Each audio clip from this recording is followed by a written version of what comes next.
नमस्कार मैत्रिणींनो, दीपालीज किचनमध्ये आपलं स्वागत आहे।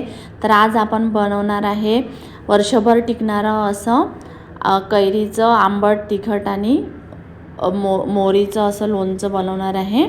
तर त्यासाठी आपल्याला सगळ्यात आधी असे मध्यम आकाराचे आंबे घ्यायचे आहे आणि असे स्वच्छ धुवून कट करून घ्यायचे आहे आणि त्याच्यामधले जे कोय असते ती काढून घ्यायची आहे। तर अशा प्रकारे आपल्याला मी साधारणतः अर्धा किलो आंब्याचं लोणचं करत आहे। तर बघा, छान आपल्या फोडी अशा कापून तयार आहे। त्यानंतर मी छान याच्यामध्ये म्हणजे पुसून घेतलेल्या आहे फोडी स्वच्छ कापडाने एखाद्या, आणि त्यामध्ये हळद घातलेली आहे आणि थोडंसं मीठ पण घालायचं आहे आणि रात्रभर आपल्याला हे असंच झाकून ठेवायचं आहे।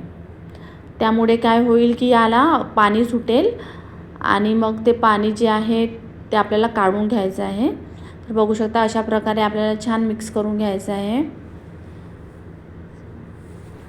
आणि मग दुसऱ्या दिवशी मी त्याच्यातलं जे पाणी सुटलेलं होतं ते काढून घेतलेलं आहे आणि 2 तास असं फॅनमध्ये पूर्ण फोडी सुकवून घेतलेल्या आहे। तर बघू शकता आपल्या फोडी पण छान अशा कोरड्या झालेल्या आहे।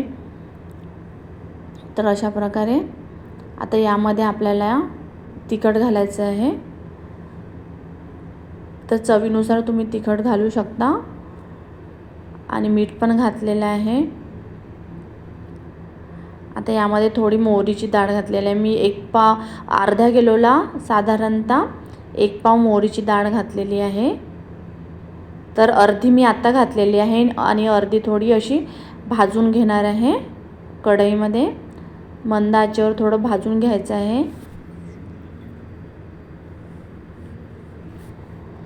अशा प्रकारे भाजून घेतले आहे आणि थोडं पल्स मोडवर आपल्याला हे डाळ बारीक करून घ्यायची आहे। खूप जास्त बारीक नाही करायची आहे, थोडीशीच अशी बारीक करायची आहे आणि असं छान मिक्स करून घ्यायचं आहे।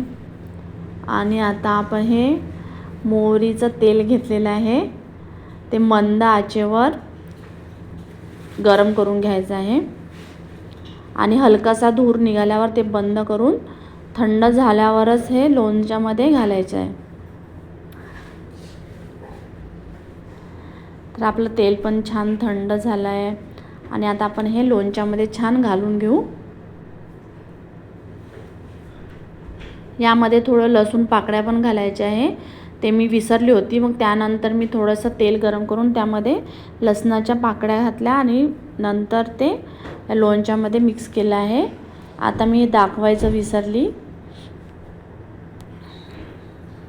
तर बघू शकता आपलं लोणचं छान असं मस्त दिसत आहे आणि ते मोहरीचं तेल जो आहे तो थोडं जास्तच घालायचं आहे आपल्याला, जेणेकरून आपण बर्नीमध्ये हे लोणचं घातल्यानंतर अर्धा इंच वर येईल तेल एवढं आपल्याला ते तेल ठेवायचं आहे।